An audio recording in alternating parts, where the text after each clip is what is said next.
Five,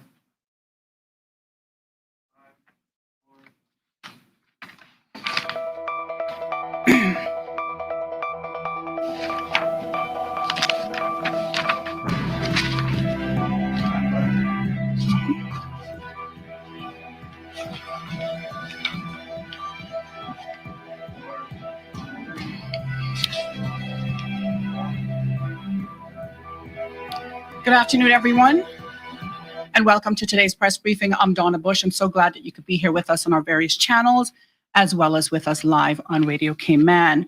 We begin today with a prayer from Pastor Dale Forbes.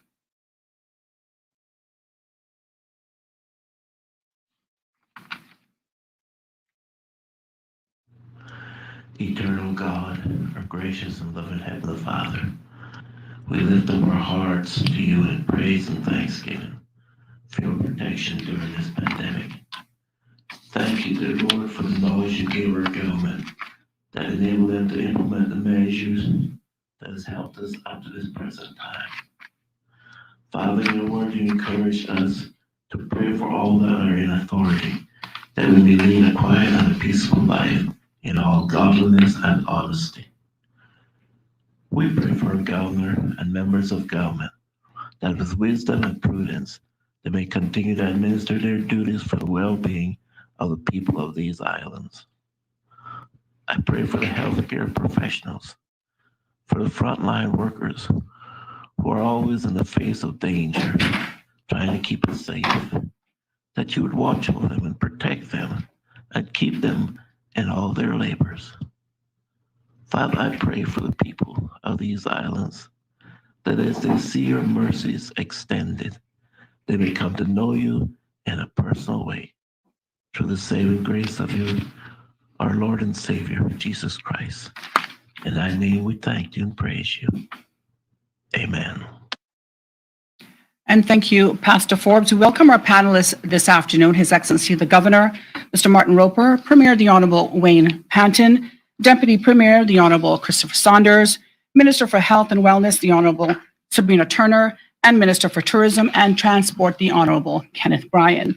In studio with us are the Chief Medical Officer, the Director of the Department of Tourism, as well as members of the media and other invited guests. We go first to the Honorable Premier. very much, Donna.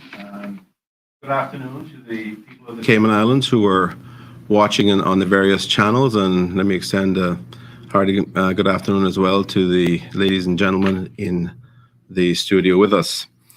Thank you for joining us for an update on the COVID-19 pandemic and changes to regulations that will happen next Wednesday.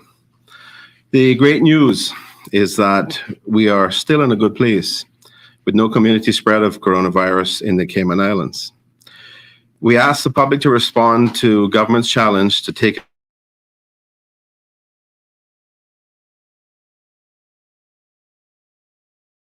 advantage of free COVID vaccines. There's a round of that. But the challenge isn't over. We still need a significant majority of people living in the Cayman Islands to get vaccinated so that we can safely reopen our borders.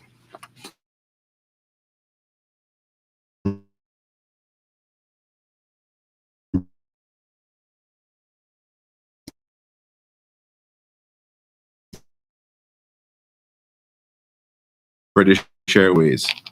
We remain very grateful.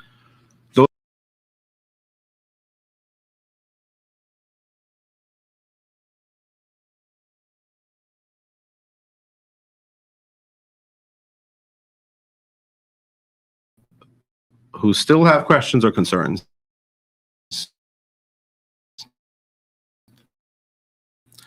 please be guided by your doctor. Proliferates the internet.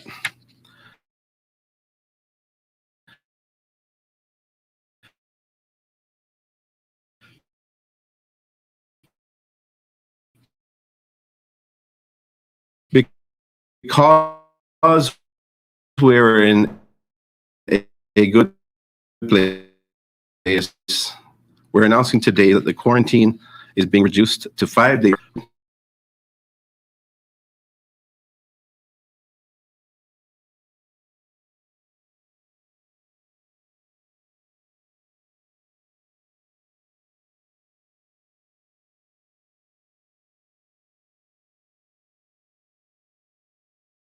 removed the sampling and PCR testing on arrival. The testing remain exiting quarantine. We also plan to require mandatory weekly PCR testing of unvaccinated frontline workers and include all those who work directly with travelers. Lastly, for now,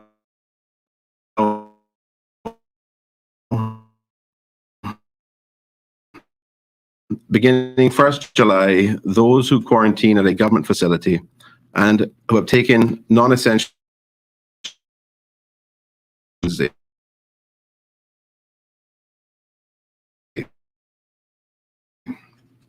working on a plan, and we will shortly release these details in full to provide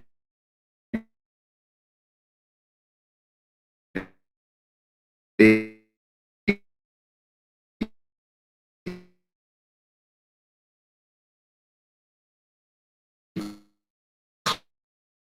clear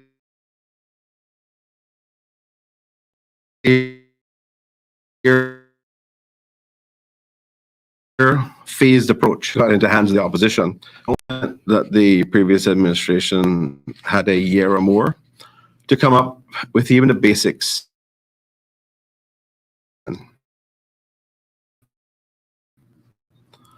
If they had any idea about what to do, why didn't they ask the civil service team to work on a plan while they were busy attacking old friends on the campaign trail?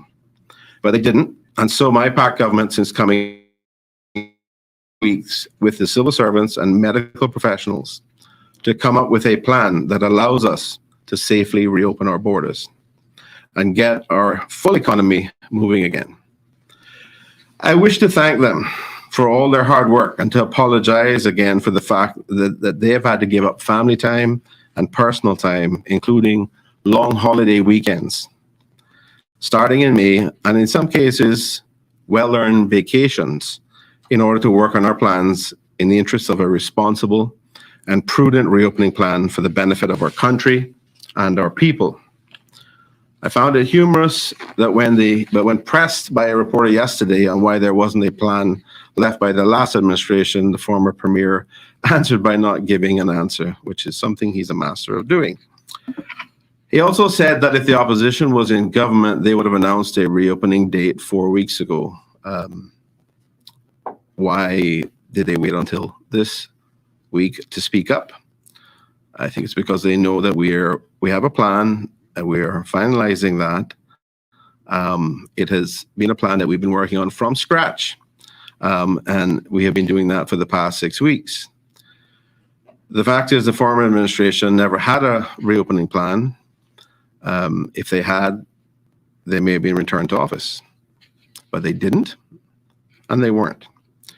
Our plan is based on a number of people vaccinated so that the vulnerable in our community who can't get vaccinated are protected once we do reopen our border, and we will.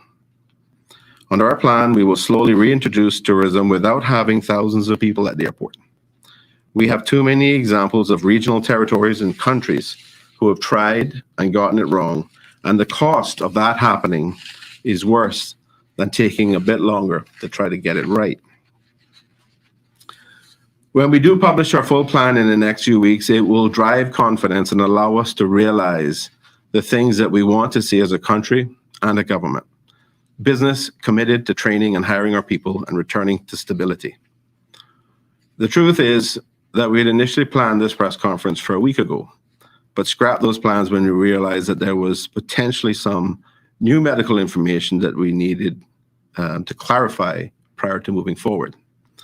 This reflects a responsible approach, and in fact, reflects the approach that will guide how we move through the phases of our current plan. We will have to assess the best possible information to hand at every relevant point to ensure that it is safe to move to the next phase. Rather than paralysis from fear, as some might irresponsibly suggest, it is motivation from fear of getting it wrong, and the need to have the right actions at the right times to achieve the right outcomes.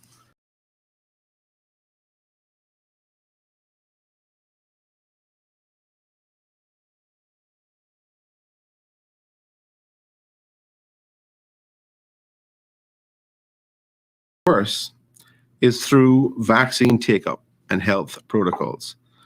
That is why my government will continue our efforts to promote take-up.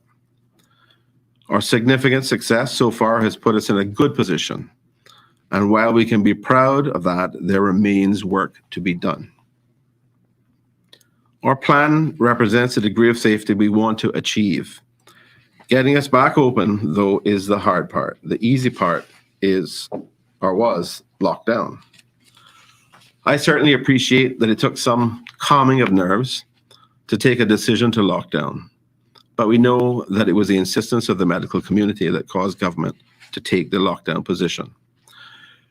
We too use science and logic when developing our reopening plan, but we also had to take a long, hard look at the population figure being utilized by the former government.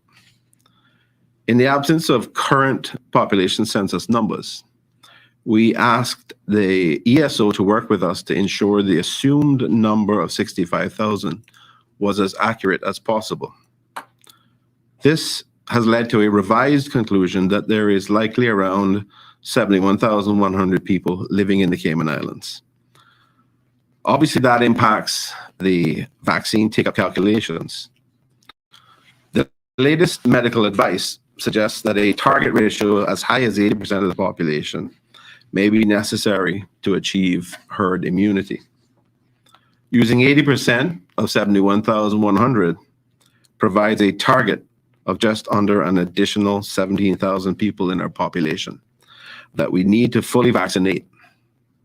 Using 70% of that population number indicates a target of just under an additional 10,000 people that need to be fully vaccinated. Whether we are aiming for the lower number or the higher number or somewhere in the middle, I think you can now understand why I say more work needs to be done around the promotion of vaccinations. To be clear, this is not about shifting goalposts or targets. It is about being a responsible government and facing the realities. We may well opt for a number within that range and even perhaps the lower end of that range, but specific determination will be made in the coming weeks once we assess the progress being made with vaccinations. Still, the challenge is clear. Government must continue its vaccine challenge, which you will hear more about from the Minister of Tourism. And today, government is launching its new communications One Step Closer vaccine campaign, which urges all residents to get one step closer to border reopening. So now a significant number of people remains to be vaccinated. We know we have a much better chance of getting there with the vaccination of 12 to 15-year-olds, and also by making it a mandate that people seeking work permit renewals and grants are vaccinated. That is likely the next step. Our plan represents a phased approach that we can and must assess at every stage. We will constantly assess our circumstances and information and either proceed with or make changes to the plan.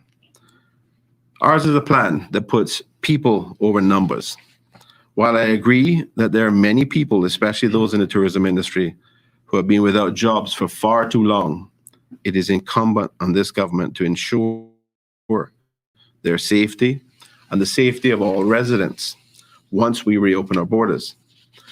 We will continue to support our people that are facing the greatest impacts. We also clearly recognize that businesses need to be able to survive and have the resources to ramp up for reopening. But the right balance is needed that ensures the safety of our people and the interests of the business community to survive and begin to thrive following reopening. We will do what we can to support businesses as necessary. As for training Caymanians for stay-over tourism jobs, those businesses that are truly interested in the welfare of our people can assist now with training while we are safe from COVID, so that the tourism industry can successfully rebuild its capacity and be ready to be at full stride once the full reopening occurs.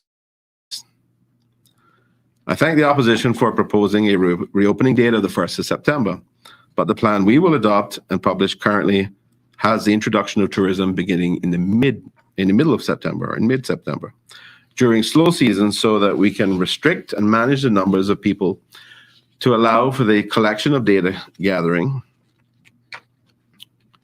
and capacity building to prepare for high tourism season.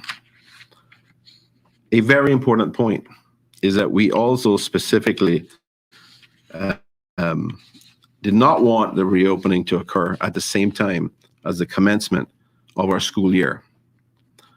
Opening our borders is not just a matter of picking a date out of the air, which is apparently what the opposition has done. Every move we make in our plan is calculated to get people back to our shores, to spend disposable income, to help our economy, with a view to eventually removing all quarantine for all vaccinated travelers, while still requiring unvaccinated travelers to get permission to enter our borders and abide by our rules, and to do it safely and right by our people. Our plan takes into account increasing air traffic, differing quarantines depending on the travelers, and eventually getting to a stage of all clear, hopefully by the end of the year. It is also a plan that takes into account the possibility that we may have to require masks once we let people into the country, as well as social distancing in indoor scenarios. To infer that these steps won't have to be taken is telling people what you think they want to hear, something the opposition is good at doing. They can have their own opinion, but they're not entitled to their own facts. I do commend the previous administration for getting us through lockdown and the initial reopening of the economy. Now it is time for them to let the PAC government, the government the people chose in April, to do the necessary cleanup work and get our country moving again in a safe and calculated manner. We have developed a reopening plan for the love of country, for the love of our people. And before I close, the former Premier, in his diatribe yesterday, mentioned that the PAC government was doing nothing and intimated that we are going to let the pension holiday deadline pass without addressing it. Nothing is further from the truth. I'm happy to confirm that my government has agreed to extend the pension holiday to the end of December. Ladies and gentlemen, the PAC government has been hard at work since being sworn in to assess the leftovers from the previous administration, right wrongs, and make necessary changes for the good of all Caymanians and those who call our shores home. We are the ones the people chose to lead the country. We will speak when we have something to say, and we won't be goaded by politics from the opposition. When it appears that we are not reacting to the antics of the opposition, you can be assured that it is a sign that we are working and working hard to make life better for those who live here and to safely open our borders with the interest of our people foremost in our minds. Thank you. Thank you very much, Premier Panton. We now go to His Excellency. Okay, thank you very much, Donna. Good afternoon, everyone. A pleasure to be with you all again. And I'm pleased to be here to show my support for the decisions the Premier has just announced, the first steps in a careful, cautious and phased reopening strategy. And as has come to characterise Cayman's response, these steps were all based largely on the advice of Dr. Lee, our highly respected Chief Medical Officer, who I know is keeping a very close eye on variants of concern, which underline a need for caution. I'm struck by how this government, like the previous one, is taking the utmost care to safeguard the lives of everyone on these islands. Locking down took courage and bold steps at the right time were a great success, for which the previous government deserves our thanks and respect. But opening up is a quite different and more complex process, arguably even more challenging. And that is especially so for Cayman because we have enjoyed largely normal lives with no social distancing or masks for so long. As the Premier said, almost every other country opening up has had to go backwards. That would be disastrous for Cayman for so many reasons. And a cautious, phased approach can avoid that and gradually build back our tourism sector.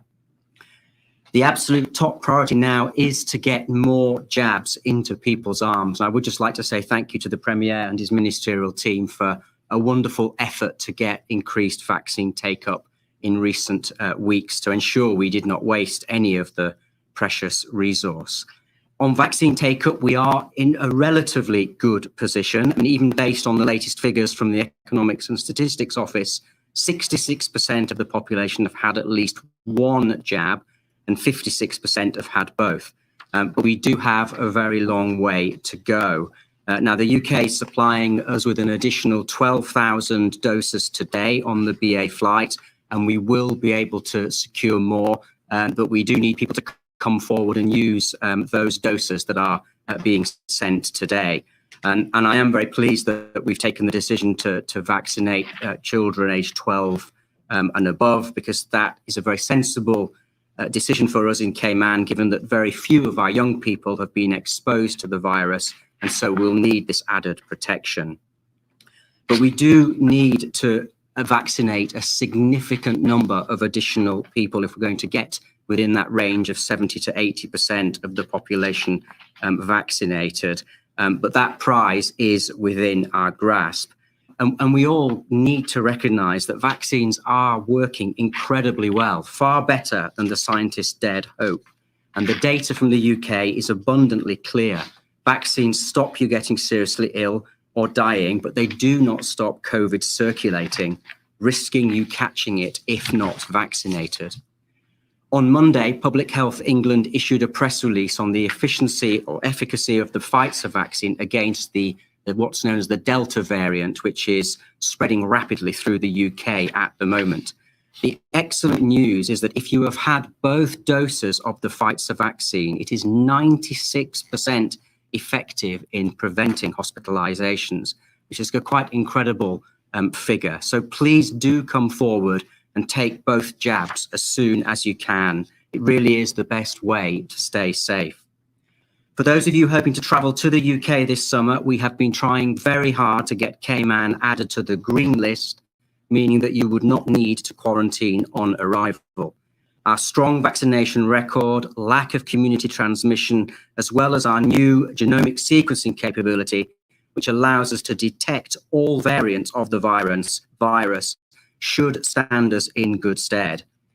But as with all these things, these decisions can be affected by the domestic situation. And as you know, a full relaxation of COVID restrictions in England has been put back from 21 June to give the vaccination program there a few more weeks to take effect. So even though people traveling from here are highly unlikely to pose any kind of health threat to the UK, the British government may decide not to add additional countries to the green list at this time.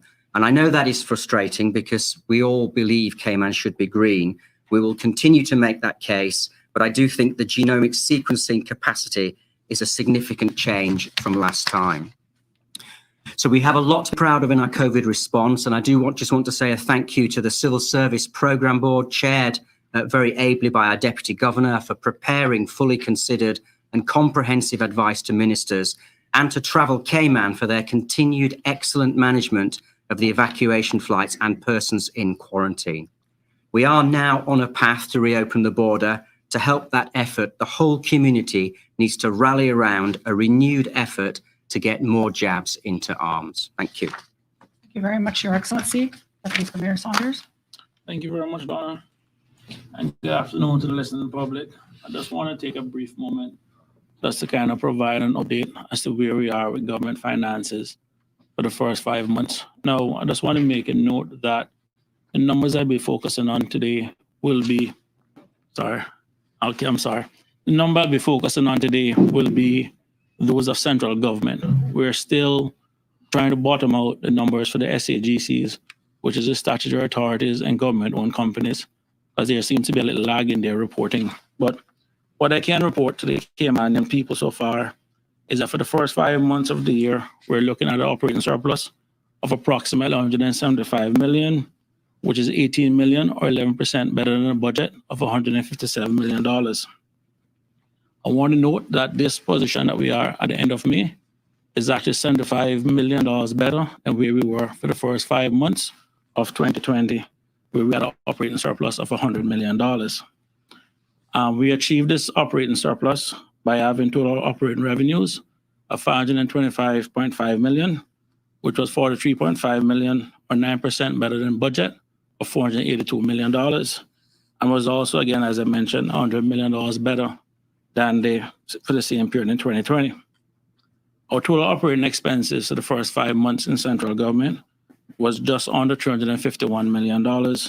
Unfortunately, this was 8%, or $25.5 million over budget, and also $43 million more than the $308 million that we spent in the same period in 2020.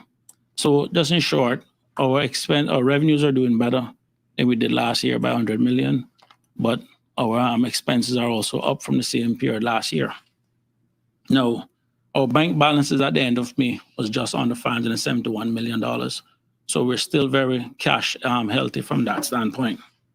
Now, collectively, our SAGCs, which is our statutory authority, and government-owned companies, such as statutory authorities like Cayman Islands Airport Authority, Civil Aviation Authority, and so forth, or government-owned companies like Cayman Airways and Turtle Center, collectively, they're running a deficit.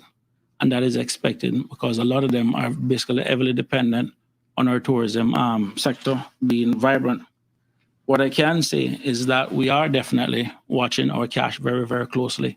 And that's one of the reasons why we don't want to do anything crazy at this point, because for most of those SAGCs, we would probably be the lender of last resort in terms of making sure that they can pay salaries and everything else, which is one of the things that is very important to this government, that everyone who is a public servant know that they're still getting a paycheck at the end of the month to keep their families and everyone going.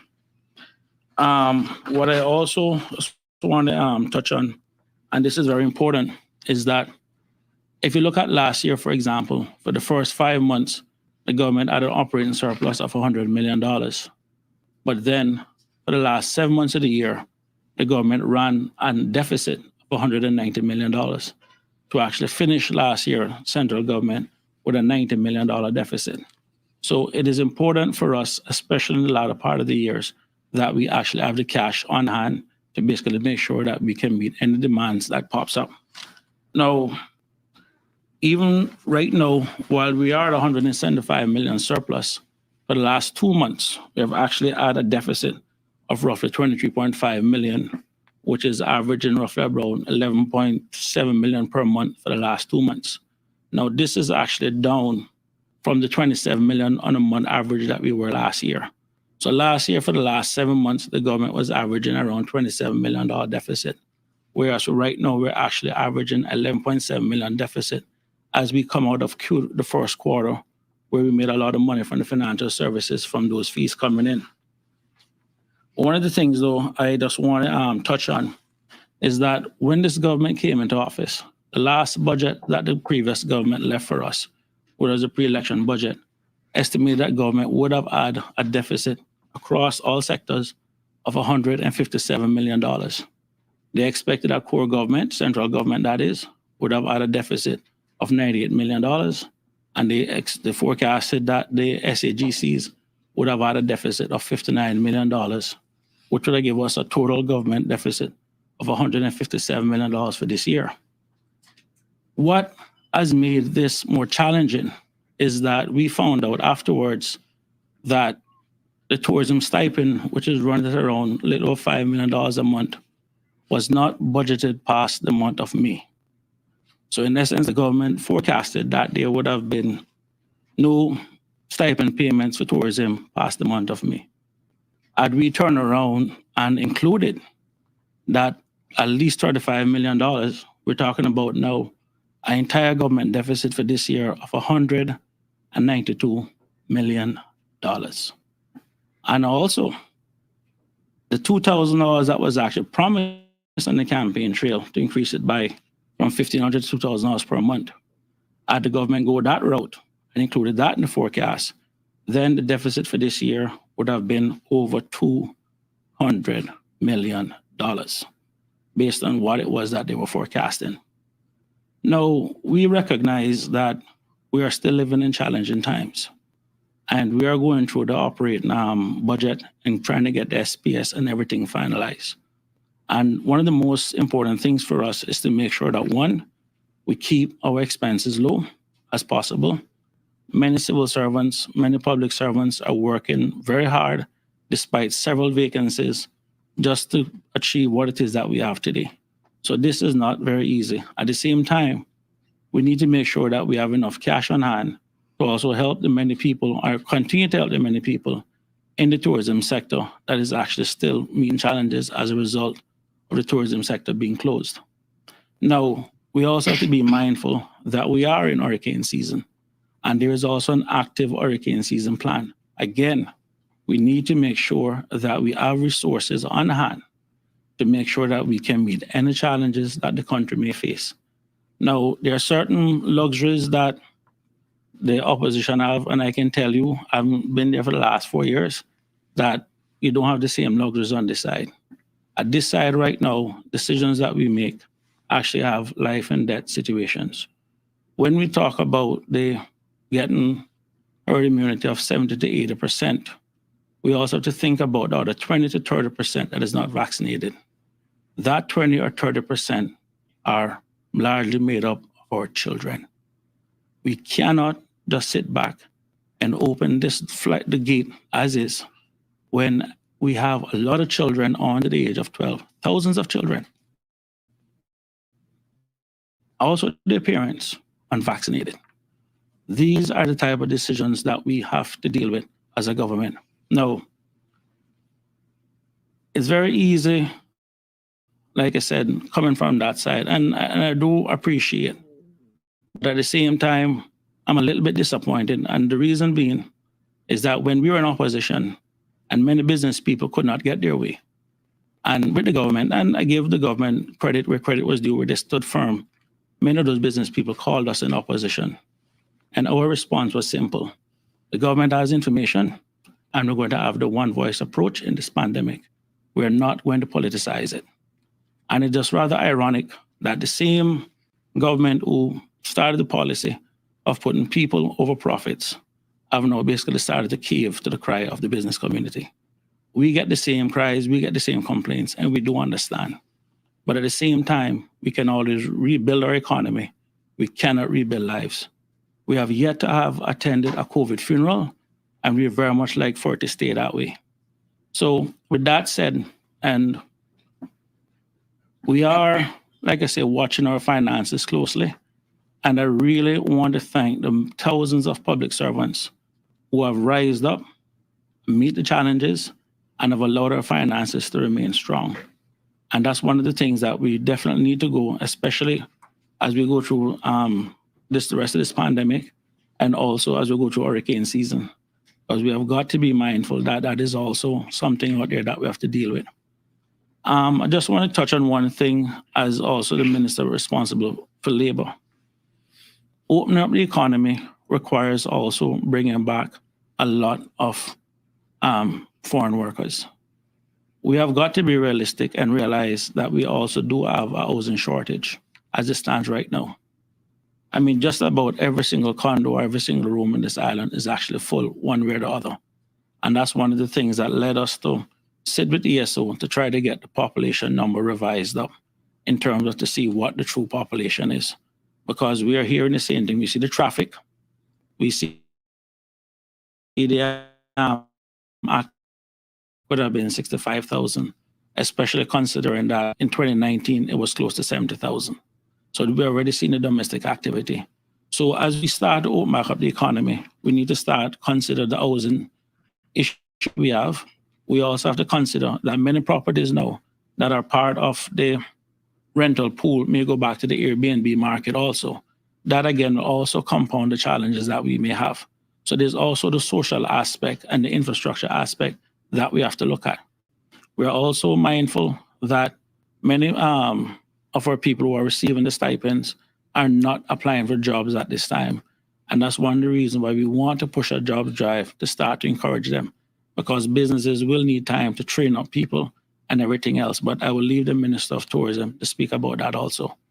But in closing, I just want to say that this is the holistic view that we're looking at from the entire economy. It's not just turning a switch on and just flying the gates open. this is something that has to be done responsibly. We have achieved a lot from many sacrifices, and I thank everyone who called the Cayman Islands home for the sacrifices that they have made to allow us to reach where we have reached. But we cannot at this point right now turn around and just throw the switch open.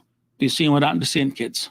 At one point, they were being hailed as the model to follow. Now they're back in lockdown.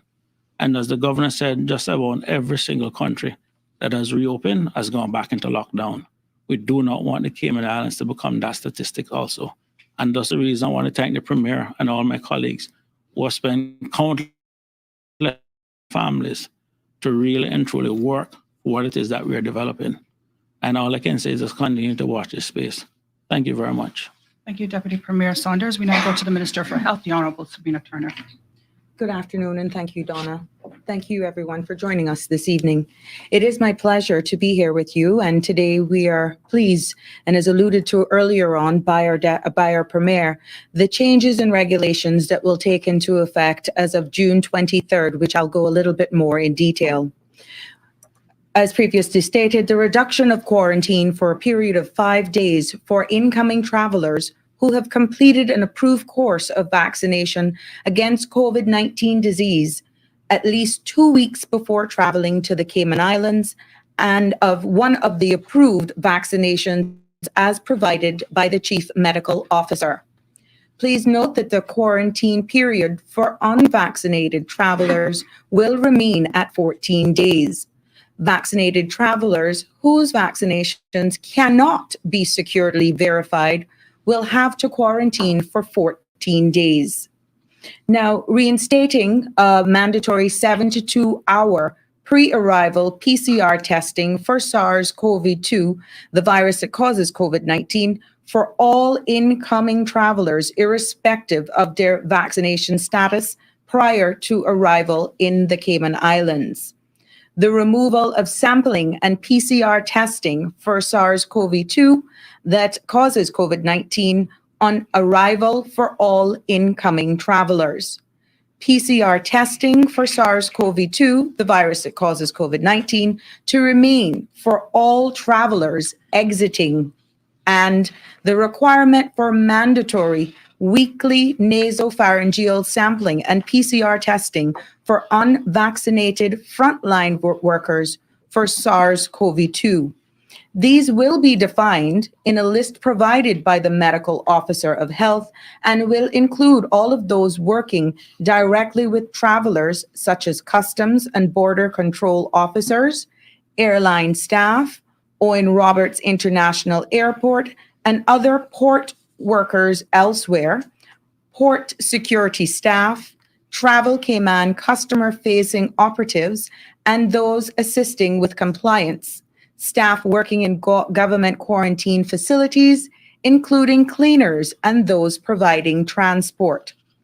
Additional changes to regulations, which will be in effect as of July 1st, will require travelers to meet the cost of their quarantine if quarantining in a government-run or designated quarantine facility for all non-essential travel.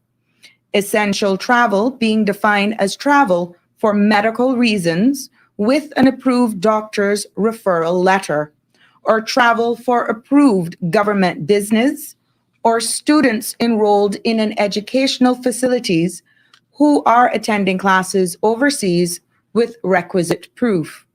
Therefore, exceptions to payment for government-run designated quarantine facilities for educational purposes shall only extend to returning students or parents, guardians returning from taking students under the age of 22 to an overseas enrolled educational institution, and that's with requisite proof. I know that reducing the quarantine measures is something many have been hoping for, but I do want to implore on our community who are vaccine eligible and who have not yet received their vaccines to please make every effort to do so once they're available, and that's starting as of tomorrow for second dose only at Owen Roberts International Airport, and that'll be going on for the first 3 days. I would also like to wish for the public to note that the estimate of population, which has been stated here today, and this is based on updated information from the ESO, is 71,106 persons. Previous number that we're working with of 65,000 was as per the 2010 census. And based on these estimates, 46,911 persons having received at least one dose equates to 66% of our population. 39,852 persons with 2 doses equates to 56% of our population. I want to again publicly thank the Health Services Authority and Public Health for coming together and working efficiently, calmly, and effectively to manage our vaccination program. It has been such a magnificent feat, but with such resounding positive results. Thank you all for our hardworking professionals. You have once again proven to be world class. Also, I would like to announce today the extension of the health insurance premiums payment assistance program for a further 3 months. The current program ends on June 30th, so this program will be extended to September 30th, 2021. Interested persons have until June 23rd to apply, if in need of assistance from July 1st. We are requesting that all persons reapply as circumstances may have changed. Applications should be made through the Health Insurance Commission, and persons may contact the Health Insurance Commission via email to hic@gov.ky or by phone 946-2084 for additional details about the program or to obtain an application form. Finally, I want to thank and encourage our community to continue to work together to keep our island safe. None of this success is possible without all of you. The health and safety of our islands remain our top priority for our government, and I can assure you, as Minister for Health and Wellness, we will do everything in our power to put our people's safety first. Let's keep working together and we all do our part to be safe. God bless. Thank you very much, Mr. Turner. We now go to the Minister for Tourism, the Honorable Kenneth Bryan. And thank you, Donna. Good afternoon, everyone. Thank you for tuning in to hear the government's update on some of the most pressing issues impacting our citizens and our country at this time.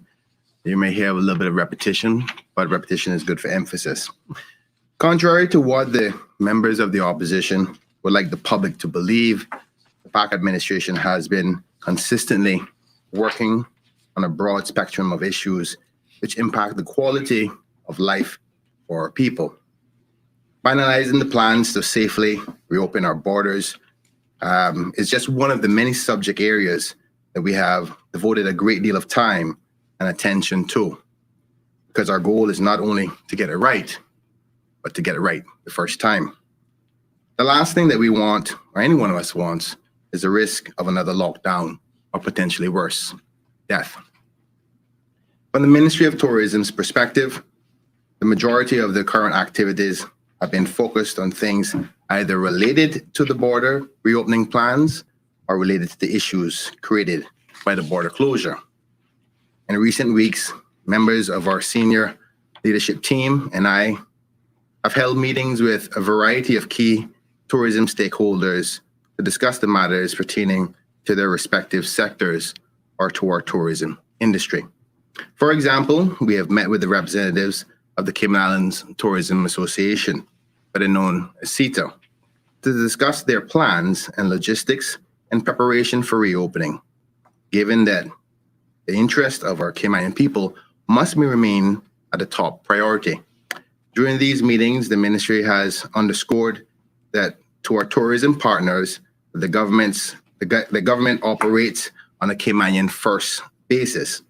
And we expect that every effort be made to ensure that Caymanians are replaced and reabsorbed back into the workforce before any recruitment strategies for outside persons are entertained. In recent weeks, I've also met with representatives from the Land and Sea Co-op, Caymanian Water Sports Association, and the Cayman Islands Independent Tour Bus Association, and Caymanian Hospitality Ambassadors, among others. The focus of these meetings was to discuss their contribution to the tourism industry, as well as the challenges they are currently facing, with a view to resolving some of the most pressing requests and concerns. Several of the players within the tourism industry have asked for the government's assistance to help them prepare their assets and their businesses for reopening. In some instances, we have been presented with the proposals, which are some of those proposals are currently under consideration. But in the meantime, I'm happy to announce that the requests which the government has already considered have been approved. These are the continuation of the Stingray Feeding and Interaction Program, which has been extended for another 3 months. I've found the necessary monies within the Ministry of Tourism's budget. The moratorium on the granting of the Wildlife Interaction Zone licensing, better known as the WIZ, has also been extended for another 3 months to protect those in the industry during these challenging times. The moratorium will be revised again in due course once the tourism industry has stabilized.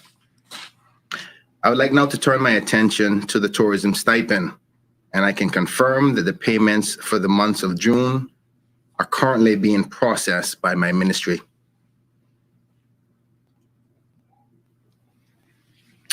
Though I have announced this previously, it bears repeating that the Ministry of Tourism will be extending the stipend program for another 4 months. That is from July to October, with payments at the full amount of $1,500. Government remains cautiously optimistic that our borders will have been reopened by the end of October, which will allow the displaced workers to re-enter the workforce. The stipend will therefore be reduced to $750 for the months of November and December, because the stipend recipients should, by that time, be back to work with alternative sources of income. I'd also like to state that while Cabinet has approved the continuation of the payments for the next months, the next 4 months, and the month of November and December, I'm also required to secure the approval from Parliament before the actual payments for July to be dispersed. From my ministry end, we will do everything within our power to process the payments on time, but please bear with us if the month of July payment is delayed as a result of having to go through the parliamentary process.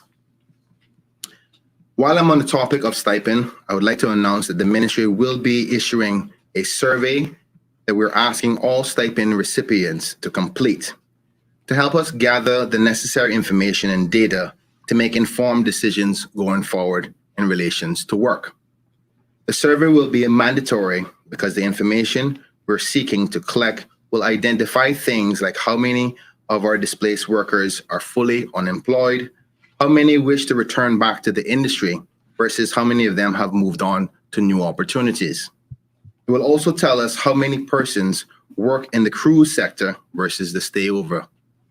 The ministry's goal is to ensure that all tourism and hospitality workers who have been affected by the pandemic and who wish to return to the tourism industry are given the first preference to fill all vacancies. The survey will therefore serve as an important tool for holding the industry accountable for ensuring the skills are being suitably matched up to available jobs. I want to stress that this survey is mandatory because it's the best way for us to help you get back to work. And truthful responses are necessary. Be honest. Tell us if you are working or not. It won't affect you receiving your stipend. We just need to know exactly what we are dealing with so we can make the best decisions on the people's behalf. Within the next week, my ministry will provide the further details on how the survey will be completed. So please look out for the press releases and bulletin containing that information. With respect to cruise lines, I have spoken to the president of FCCA, as well as the representatives from many of the other cruise lines to get a deeper understanding of their safety protocols while we go forward. These meetings also allowed us to discuss the health and safety standards that they would have to meet in order for their ships to return back to the Cayman Islands. The cruise lines are currently facing significant difficulties with respect to mandating that all their passengers must be vaccinated. While they try to iron out these difficulties with the various authorities and regulatory authorities, I don't foresee any cruise ships coming to the Cayman Islands, at least for the remainder of this year. The cruise lines will be running some test cruises in the near future, and the ministry will be paying close attention, observing the outcomes. While we recognize the contribution that the cruise industry makes to Cayman Islands economy, we look forward to welcoming the cruise ships back to our shores in the future. The cruise lines have not yet demonstrated that they can meet the strict safety protocols this government expects. While we continue to keep the lines of communication open with the ministry and the cruise lines, we will continue to provide further updates to the public as to when the situation regarding the cruise lines changes. The final subject I want to speak on briefly about is the vaccine challenge. Many of you may recall that the challenge was launched because at the time there were concerns of the supply of vaccines would expire before they were used. I am pleased to report the challenge, which ran from the 8th of May to the 9th of June, proved to be an outstanding success, with 14,375 people were vaccinated within 1 month period. And all of our vaccines were used, as you heard His Excellency the Governor had said, before the expiration deadline. Everyone who was vaccinated during those dates have had a chance to win a prize, and a draw to select the winners will take place this Friday, the 18th of June, between the hours of 5 p.m. and 7 p.m. at Caymanian-owned Cayman Cabana, located on the waterfront in Georgetown. This event is open to the public, and we have over 100 prizes to give away.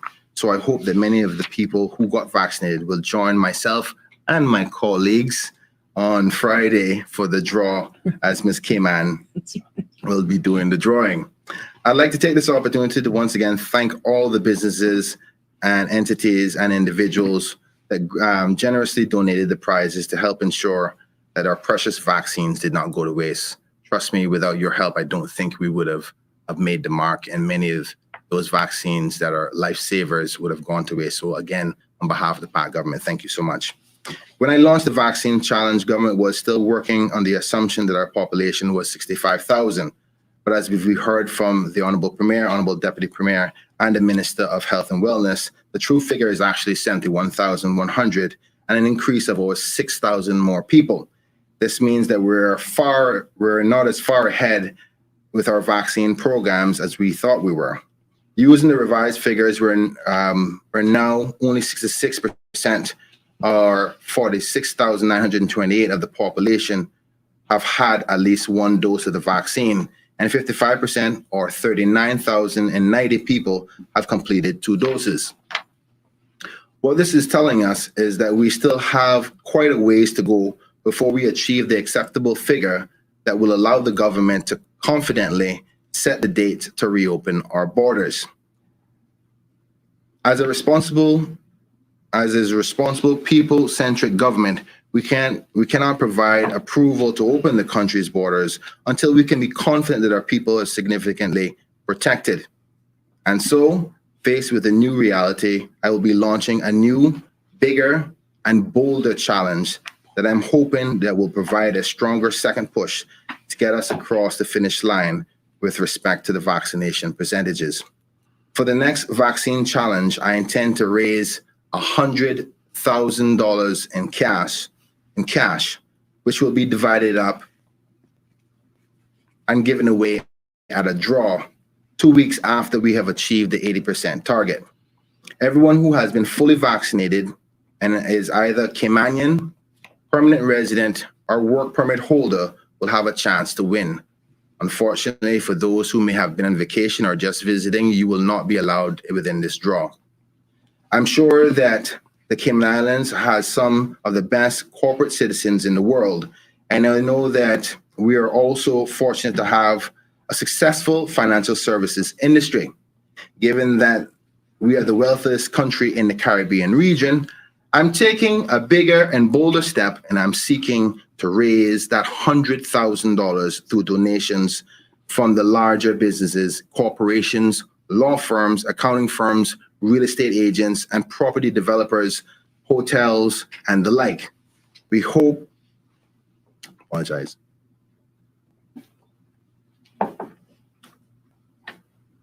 Who have not already contributed to the first vaccine challenge.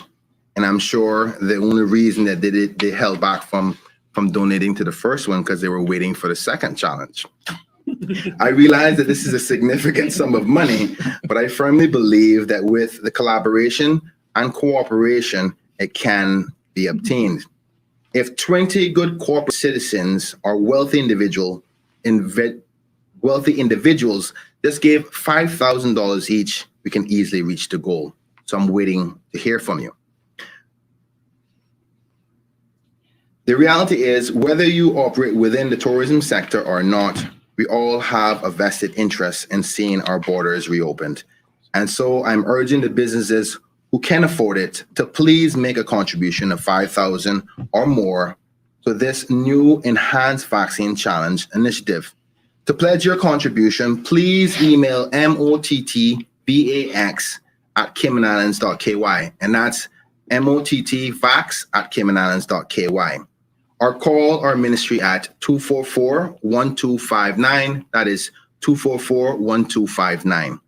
Just before closing, I would like to remind the public that until borders reopen, the only flights to and from Cayman are repatriation flights, which should be used for urgent travel situations only. It is not yet business as usual. While I understand that people have many reasons for wanting to travel overseas, like a good break from all this chaos, I understand. Please be mindful that our borders are still closed. Flights are availability will remain limited. Thank you. Thank you very much, Minister Bryan. I'd like to now call on the Chief Medical Officer, Dr. John Lee, for some numbers and information. Good afternoon, everybody. Thank you very much for the opportunity to speak. I'll try and be as brief as possible. It is now 340 days since our last community transmission of SARS-CoV-2, and we're 90 minutes away from getting our next 12,000 doses of vaccine to contribute to our very successful program to date. Although the population being restated by the Economics and Statistics Office is disappointing in some way, meaning that we have more work to do, nevertheless, we're still doing very well at 66% of the population having had their first dose of the vaccine. And for that first dose to get to 80%, it will require only an additional 10,000 people, although to completely and fully vaccinate people, it will require an additional 17,000 people to be vaccinated. The other additional information from the restating of the figures is that the population proportions have been adjusted somewhat. So I'll go through them in the different age categories according to the people that have been vaccinated. So for those 12 to 16, we vaccinated 8.5%, 16 to 30, 66%, 30 to 40, 74%, 40 to 50, 80%, 50 to 60, 84%, and over 60 at 87%. Those figures are now up to date because of the gap in vaccinations. We've been able to get all the forms into the database, and those proportions are currently as good as we know them. I think that it's very good news that not only have we vaccination being rolled out across the world, which will have a good effect on the amount of infections that we see, but also there are further treatments coming along. And the treatment that Donald Trump had, but experimentally, but clearly a success for him in treating COVID, has now been approved following a large trial and reduces deaths in people by up to 20%. So not only on the prevention, but also on the treatment front, more things are developing all the time. I think that's really it for the moment. Thank you. Okay, thank you very much, Dr. Lee. We'd like to begin calling on members of the media, beginning with Mr. Ralph Lewis from the Canadian Times. Thank you, Donna, and good afternoon, members of the panel. Thank you for your very your contributions, and I thank the Minister for Tourism for clarifying the designation of repatriation flights, which have affected some of our travel plans. So thank you for answering the question. I'll now address the Premier. Yes. Premier, you mentioned that there may be a change in the future of making it mandatory for work permit holders to have vaccines or to remain in the island. Can you say what will happen if they refuse to have it? Sorry, repeat that.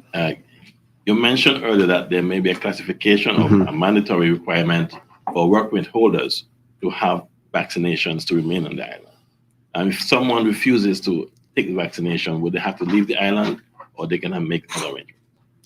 So if we're talking about mandatory vaccinations on a renewal of a work permit or on the grant of a work permit, if that isn't supplied, it would be the same as somebody refusing to, for example, submit the normal medical tests that are required by the existing regulations. So it would mean that their work permit wouldn't be processed. And when will we hear that decision? I think that is something that we will be addressing in the coming weeks. It might be 2 weeks from now, it might be 3 weeks from now.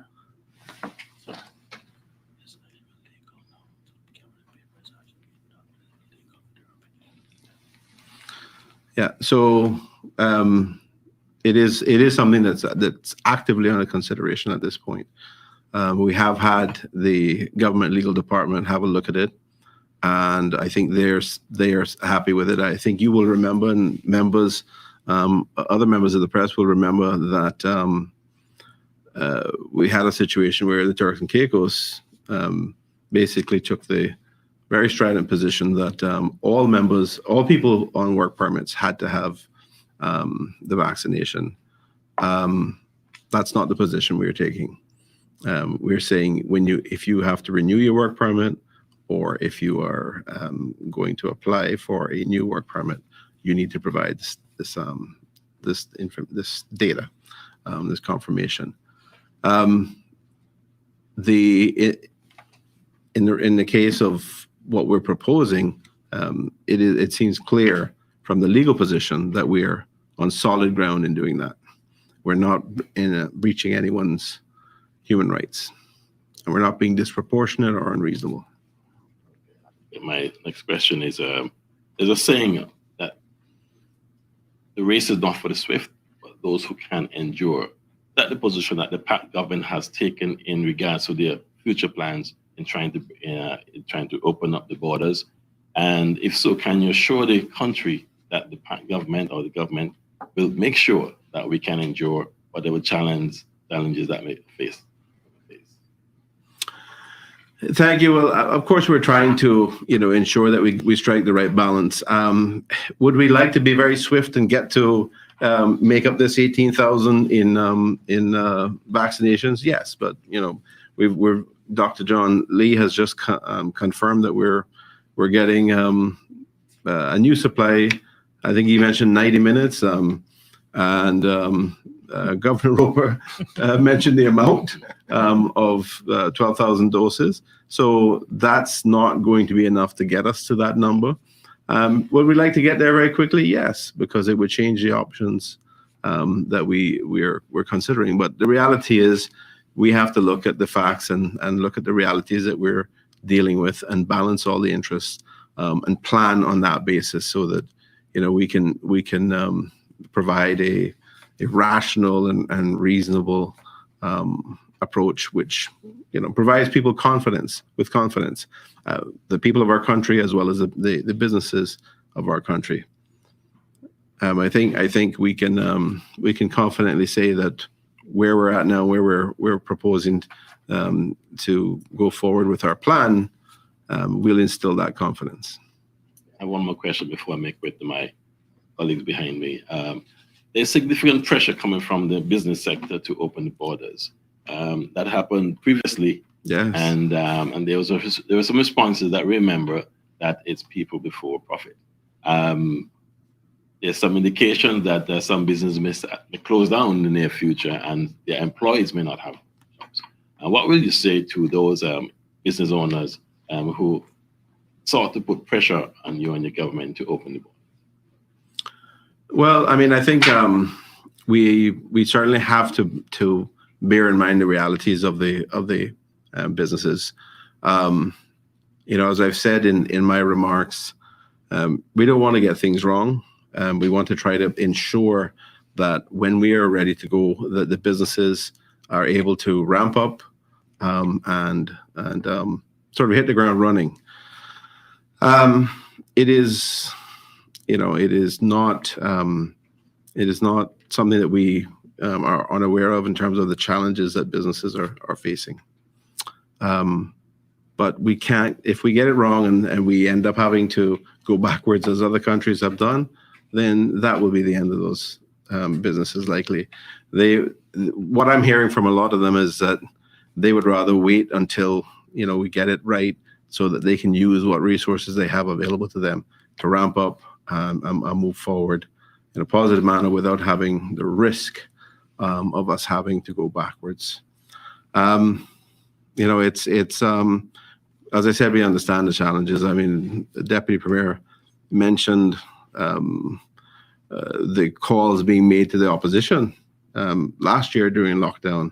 Well, it wasn't just the opposition that was getting calls like that. People like myself that had been involved with government and that particular government previously were getting the same calls. The same pressure is brought to bear. I was being told you need to influence the current premier. I said no. I think they're taking the right approach. I think in this case we are taking the right approach as well. I think we're being responsible, and we're trying to get the balance right so that we can get there as quickly as possible, but as safely as possible. Mr. Ralph, if I can just add a little bit, because the businesses that you probably are referring to are mainly in the tourism industry. I like the Honorable Premier has said, basically there's no perfect way to do this. Somebody will be affected in some way. I've seen the articles of concern that this first stage potentially could cause persons to want to travel as shorter period of quarantine. But this stage is essential because these stages also operate as a monitoring process as we move forward, how we're going to slowly open. So there's a key part to the first stages, so we can't avoid it. But I just want to encourage the public that if you can bear in mind that the flights are for repatriation purposes, they're only really for emergencies or for education purposes. And as much as I know you want to go and travel, try to see if you can hold back on that for a little while, because your contributions to going to the local restaurants are keeping them alive until we have found the formula to reopen, where we can replace the local customers with good, strong tourists that will spend their money in our economy. You are keeping them alive and they depend on you, but this is an important process. So if you can hold back on that vacation right now until we get the borders open, it would be great to help those industries. Thank you, sir. And if you have to get off the rock, let's Cayman Bracken, little Cayman. Lovely places. All right, thank you, Mr. Lewis. Now we'd like to call on Wendy from CNS.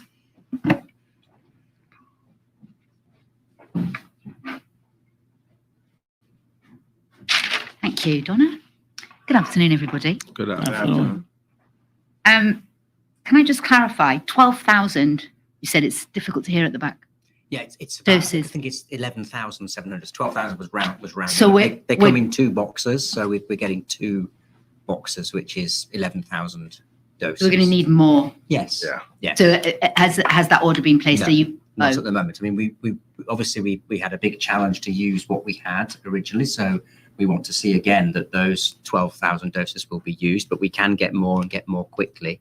But we will order more as soon as we see that people do come forward in the many thousands that we need to achieve those targets.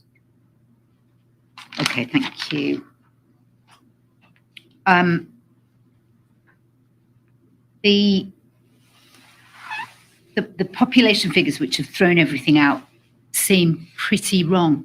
6,000 people. Those figures came because I remember asking quite a few questions during the lockdown period about where those figures came from. And I think somebody mentioned it coming from the census. In actual fact, that we were told by civil servants as well that these figures were based on an estimate in 2019 of there being around 70,000 people on Ireland. Ken's looking at me, I know, because Minister Brian is looking at me because I think he remembers. The estimate was based on the population being around 70,000 in 2019, which was an ESO figure. Then they calculated the people who left and the people who came back during that period of lockdown, which got us to about 65,000. Do you have any inclination as to how this has gone so wrong? I'll answer that one. Yeah. No, what happened was this. When we looked at overall activity and also receiving reports from, I guess, some retailers that some of the retail activities were at pre-COVID level, we wanted to take a look back at the population. And one of the things, just to put things in context, is that the labor force survey outside of a census year is one of the things that actually drive the population that count that we have. Where it's missing is the long-term residents. So there are people who come on island, spend 3-4 months at a time, spurts in, spurts out. They wouldn't count as long-term residents because they're not here over a period of 6 months to qualify. But nonetheless, they've basically been here, especially during COVID. So one of the things that actually started this conversation is that we took the 2010 census number, if memory serves me right, was 55,036. We went and we added every single international arrival. We subtracted every international departure. We added all the births, we minus all the deaths, just to kind of have an idea of where we think the resident population would be, because there are a lot of tourists on island. And one of the things why this was important for us is that the difference even between 65 and 70,000 or 5,000, if you're targeting an 80% vaccination rate, that's 4,000. And like we said, this is a life and death situation or life and death decision that we're actually making. So when we start doing our own internal analysis, we decided that we needed to expand the normal definition of what a population is to include the long-term residents who normally wouldn't be counted as part of the process. Because we have actually, from trips at the airport, we're actually seeing that a lot of long-term residents who are quote unquote just passing through are also being vaccinated. So we wanted to make sure then from a count standpoint that we had the maximum order number. So just be better to be on that safe side than to have done something different. And so that's really where it came from. So it is not to take anything from ESO, but to recognize that we do have a long-term resident market. The homes in Cayman Kai are full, the condos are full, so the people are here. And since they're being vaccinated, then we think it's important for us to at least recognize them inside this count as opposed to the normal route that we would go. So that's really what triggered it. Okay. Thank you. When we're talking about a vaccine verification for this 5-day quarantine, are you talking about accepting all international vaccines that are verifiable? So vaccines administered in the UK, administered in the US, or just people who've been vaccinated here? Dr. Lee. Oh, sorry. Thanks, Wendy. Sorry, This is rather a complex issue to answer. Complex in the sense that there's a lot of technical bits behind it. The world is moving towards certain standards with regards verifying vaccines, and a lot of these involve essentially technological solutions to look at private and public keys which lock the data to prevent forgeries from being presented. So that's the most important thing. We want to be assured that somebody is vaccinated with an approved vaccine. Some countries are already producing this. You'll be aware that the EU has a solution. You'll be aware that the UK has a solution in the NHS.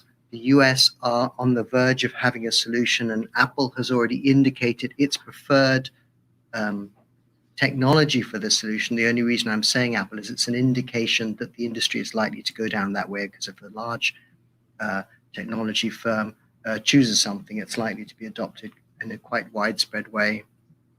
The International Civil Aviation Organization also is looking at a solution. So there are a number of different organizations which are all looking to do principally the same thing. Cayman needs to do two things. It needs to be able to check people who are arriving. It also needs to give its citizens the evidence so that when they travel, they will also have the evidence to evidence their vaccination status. And we're looking at both sides of that picture. We are asking the UK for some help with some of these issues, because there's absolutely no point us reinventing the wheel for them.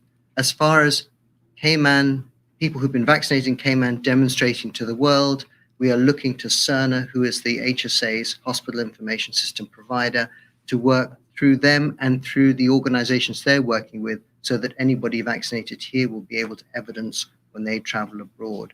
But whether it be an app or a piece of paper, they essentially will have the same thing, which is a QR code that will have the security built into it. It's nearly a real-time check on that vaccination or PCR test status, which can be verified by anybody who has the appropriate kit on the other side to look at that piece of paper or that app. So you're going to be able to do all this within 2 weeks? There are some of the technologies that already exist. So the NHS already has it. As far as the people vaccinated in Cayman are concerned, we have a method of checking that now, because we have a database with everybody. So from two of the sources, we already have it. I read an email thread the other day stating that a lot of American companies, including people like the pharmacies and something, are all looking to implement it imminently. So that will be coming. We will not be able to implement the ability to read it immediately. It will take a matter of weeks. I don't know how many weeks, but we're absolutely certain we want to prevent any risk of fraudulent vaccination certificates from getting into the country, because they represent a real public health risk to us. Okay, lovely. That'll help explain. The Premier, you mentioned doing something in mid-September as a sort of early rollout towards borders. So if the borders are opening, anticipated sometime in late October, but you talked about something happening in the middle of September. What are you talking about there? Like some kind of easing of some tourists being allowed to come? Like, what did you mean by that? Yeah, that was just a reference to a part of the plan that we worked on, which sets mid-September as the sort of start date when there's more of a relaxation on the border requirements, which does allow some tourists to come in who are fully vaccinated. Would that also begin to see that? Would that be where we would begin to see commercial flights invited back? Yes, I think we would see more commercial flights at that point. I mean, it's once we announce what the plan is, I'm guessing that and Minister of Tourism may want to speak more on it. But once we do that, I'm guessing that the international airlines under the Open Skies Agreement will look to start booking their routes coming into Cayman. Okay. It's difficult to say which and how many would do that. But it's around about that time you would start to Yes. discuss that with airlines. Okay.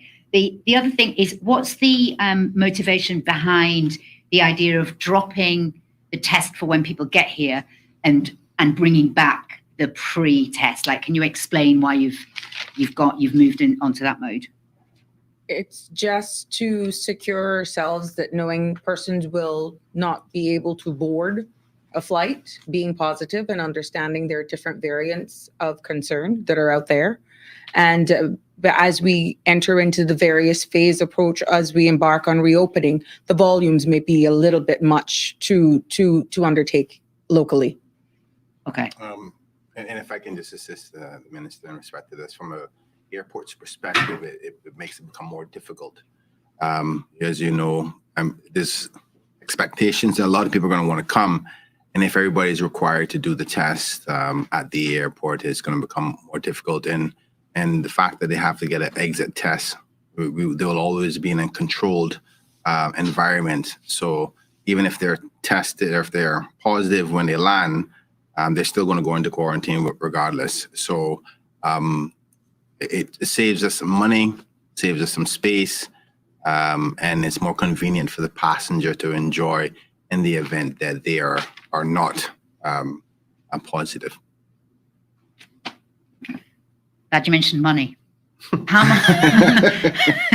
much will it cost to go into government quarantine for 14 days? That was it. The regulations previously, I think, and please, I stand to be corrected, it's something like $2,600, but I stand to be corrected. That's for 14 days. Yes, not for 5. the whole, yes. So we're working on all of that again. And just to clarify, because I know this is going to come up, Yeah. teachers who are going to be traveling over the summer, and then will be coming back August, September, will that be considered now? Because some of them have already booked flights to go, because obviously the schools are gone in a couple of weeks. So some of them already are planning on leaving on the British Airways flights or on the flights to Miami.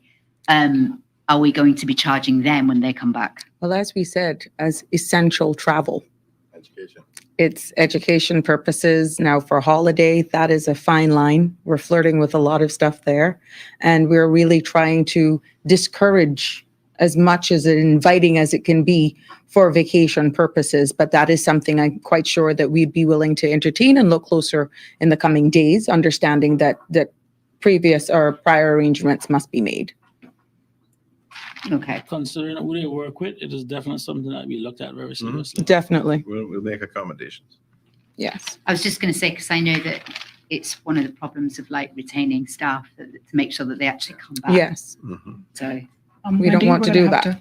We're going to have to move it along a little bit. okay, sorry, I didn't realize.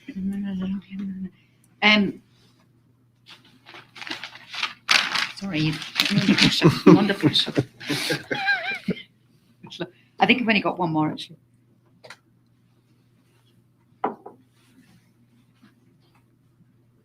Oh yes. You spoke about, the Premier spoke about, and I think Mr. Saunders spoke about that you've been like the criticisms that you receive from the other guys, but that you've been righting wrongs. Can you be a bit more specific about some of the wrongs that you've been righting?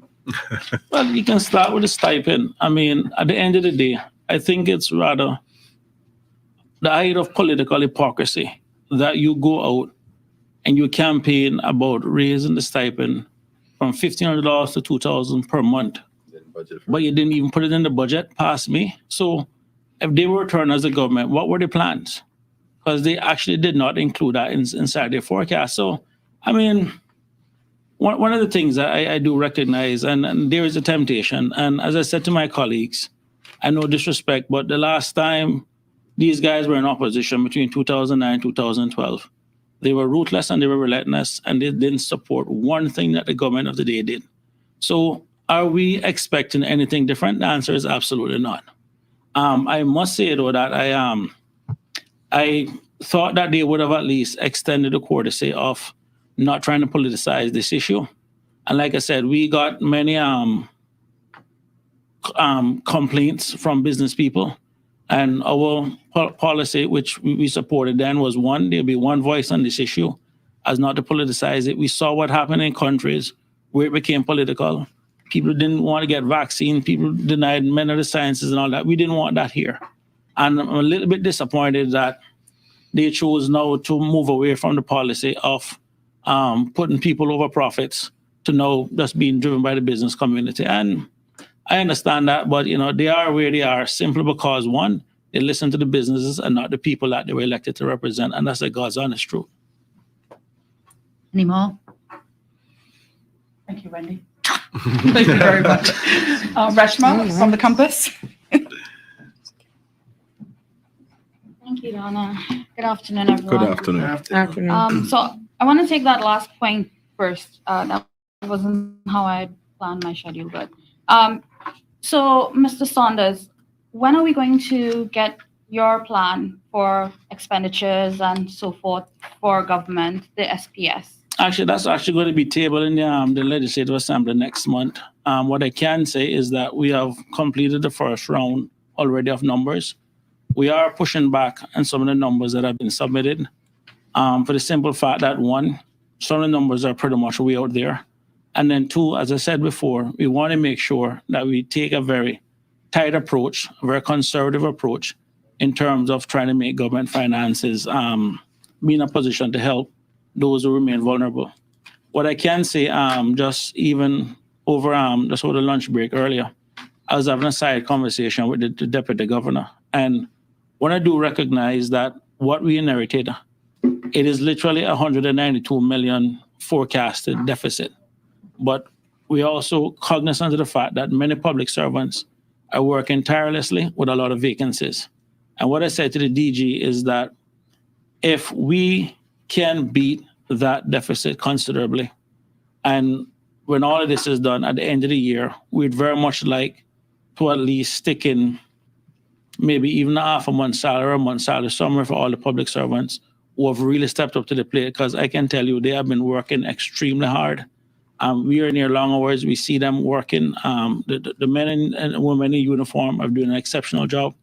And so we would like for that period between December and January, where you get an early pay in December and that late pay in January, to maybe stick something there to say, thank you very much for all that you have done.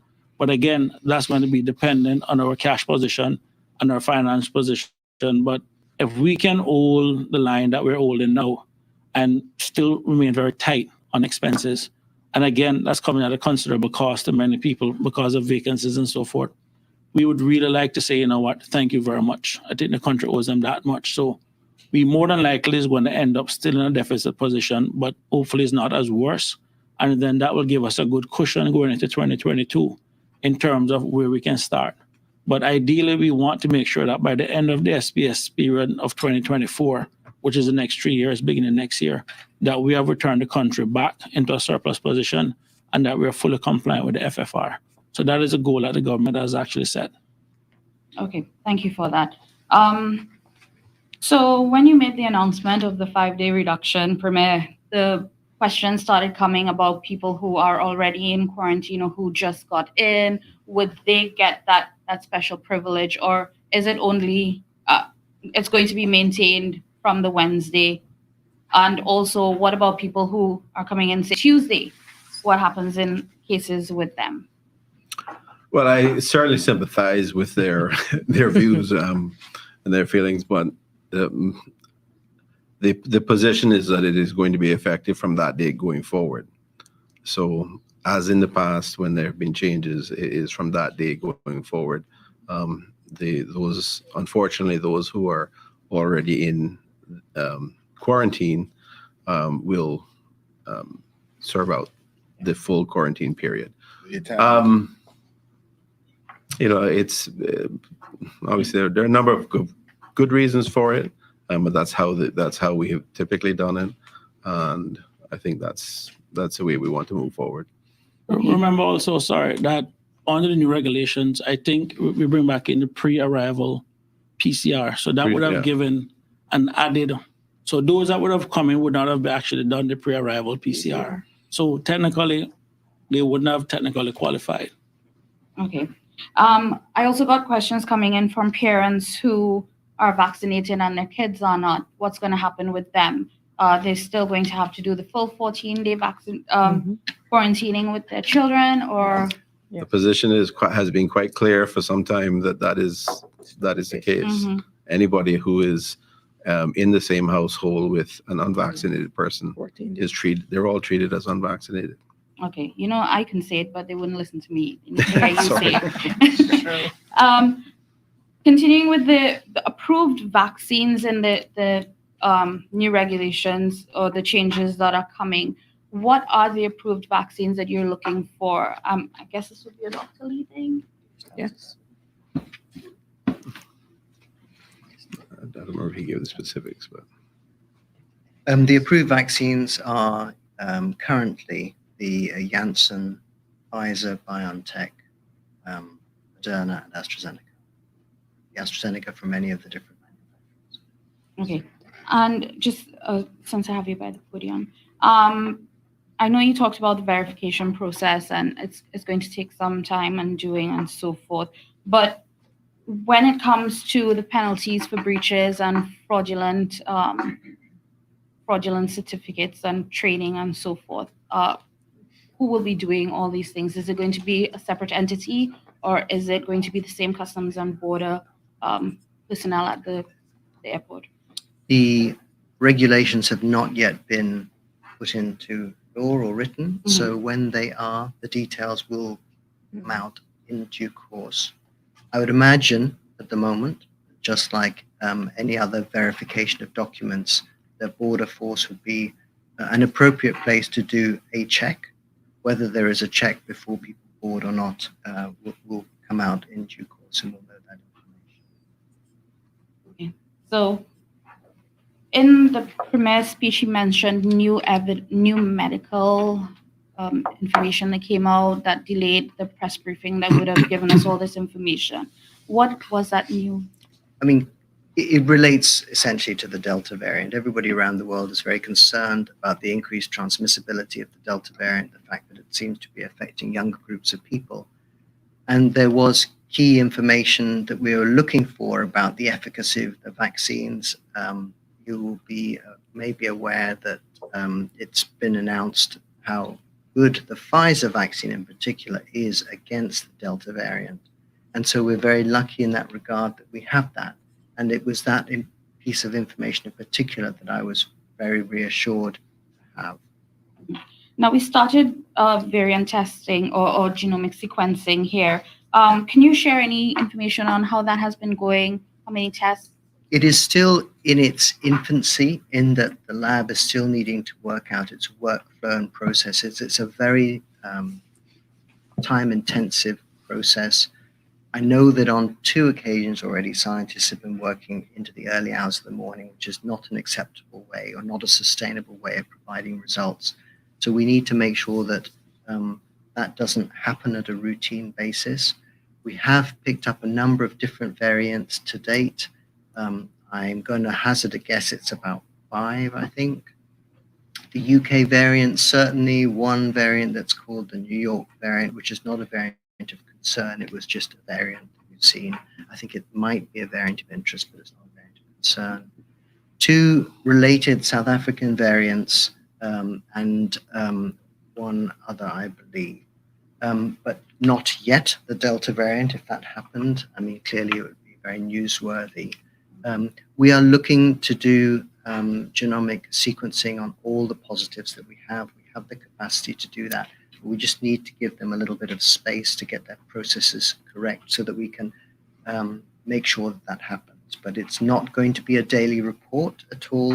It is something that we will receive on a weekly basis. We upload that data so that the world can see how the variants of COVID are spreading around the world to a system called GISAID, originally developed for influenza, now being used in SARS-CoV-2. Okay, so given all the mapping out that we've had from the Premier and the possibility of the introduction of the Delta variant or these other variants, how does that factor into your advice moving forward? Is that how are you going to? So that's certainly factoring into the advice. It is the reason why we are. I mean, it's the reason why we changed TAC in December. It's exactly because the variants came out, and it's the reason why we're being cautious and looking at what happens as we move forward, and we'll continue to be cautious. We would be in a great position if we never had to take a backward step, but we always have to recognize that we might at some point have to take a backward step. We hope not to. So is that then why we just have a mid-September projection and not a specific date?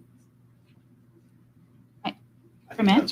I would say yes to that because we can't. None of us can see into the future. But I will rely on your advice, sir. I'm going to say yes as well. Yeah, so none of us can see into the future. And if we could, I mean, people always want science to be exact, and it never is exact. It gives us likelihoods rather than exactitudes, almost inevitably. Okay, thank you, Dr. Lee. My final question, because I see Donna, like, hurry up. Given that the frontline workers are now being are going to be facing the introduction of a possible increased interactions. Would government be considering the introduction of hazard pay for these employees? That's something we'd have to consider. I'm not sure that it has been done previously, but that's a conversation that we would have with the governor and deputy governor. Thank you very much. Reshma, Sandra from CMR.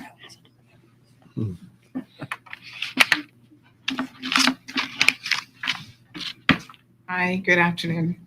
Afternoon. Just three very brief and quick questions. I believe the first one is for the Honorable Minister Kenneth Ryan. Regarding this tourism stipend, there have been a lot of concerns, and I've received numerous messages over the last couple of days that it still hasn't been paid for this particular month. And the question, I suppose, is when is it going to be paid for the month of June?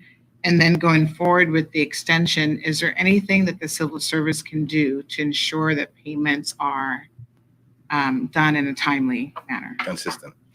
Thank you, Sandra. In respect to the first part of your question, I know there are some concerns. I've been getting some texts. I spoke with the finance team. We've been having some technical difficulties the earlier part of the afternoon. I was promised that it will be resolved before day's end. So depending on which provider, which banking facility, banking entity you're with, you may get it this evening after 5. You may get it tomorrow evening. It depends on which bank you're with. So I do apologize for any delays. Unfortunately, there hasn't been a set date like we normally would do for government paydays outlined. I've discussed that with my ministry in respect to trying to set that up, but obviously the very first one will not be the case because we have to go to Parliament to approve in Finance Committee the additional 27.5 million for the stipend. Until that is approved, I suspect that the first one will be delayed again. But after that, I can give a little bit more surety to those who are receiving it to have it in a better timely manner, because I know people have to prepare their lives and the like. So for now, I do apologize this month. I hope that it will be all sorted by tomorrow morning. Everybody will have their money. In respect to July is dependent upon parliamentary process. After that, moving forward, I will ensure that it's done in a timely manner. Okay, and one other related question to stipend. Has there been any consideration for providing the musicians another go at any stipend money? We have not discussed that, but I will sit with the government and discuss that with the Minister of Culture, which will fall under him. We do suspect that there's going to be more concerns as we are getting further away. People were expecting the 70% on the 65,000 to be something really close. And as you heard, that's put a little delay. So we're probably going to have some more discussions, and I'll have to advocate on behalf of the industry. But bearing in mind, we don't have a lot of money. We are still in a deficit, and we are trying our endeavor best to balance the concerns of the people with the available monies that we don't have. And if you recognize how I said that, that we don't have. So we're trying our endeavor best. That's why I'm surprised when people think that we don't want to open. The sooner we open, the less money we will have to spend and put ourselves further in debt. So I hope the public understands that we are trying our endeavor best to do this as quickly as possible, but most importantly, as safely as possible. Right, and the final question, which I believe is probably for Dr. Lee, was submitted about how many fully vaccinated arriving passengers have tested positive for COVID-19 upon arrival at the end of quarantine. Mm-hmm. So, you just asked a question for on arrival and at the end of quarantine. Yes, that's how the question was actually said. Well, anyway, it's an easy answer because I don't know whether it was on arrival or at the end of quarantine. Right. But we've detected 5 people who have been vaccinated who have tested positive at some point. I'm pretty sure the last 2 or 3 were on arrival, but I cannot promise. I don't have that figure in my head. 3 of them were vaccinated at HSA. 1 was Moderna and 2 were from Vericell, which is a Chinese vaccine. Thanks, Donna. Thank you, Sandra. Thank you very much. And to all of the public that's listening out there that had a ton of questions, I will personally try and get some answers for you after the press briefing is over. Any final words from the panelists? Yes, I just want to take this opportunity to, in closing from my ministry, to say apologies to any delays with anything in respect to my ministry. We're all new members of government, and I know the public is anxious all the time. But I want you to know that we are committed to doing it the right way the first time. So hope that you can give us a little bit more patience in respect to coming out soon. Okay. Thank you very much. I just want to just add, for the businesses that are in the tourism sector, especially the small Caymanian businesses, there are a series of packages that we're working on that will actually help those businesses. Because like we said, we do recognize it's gone on for quite some time and many of them are struggling.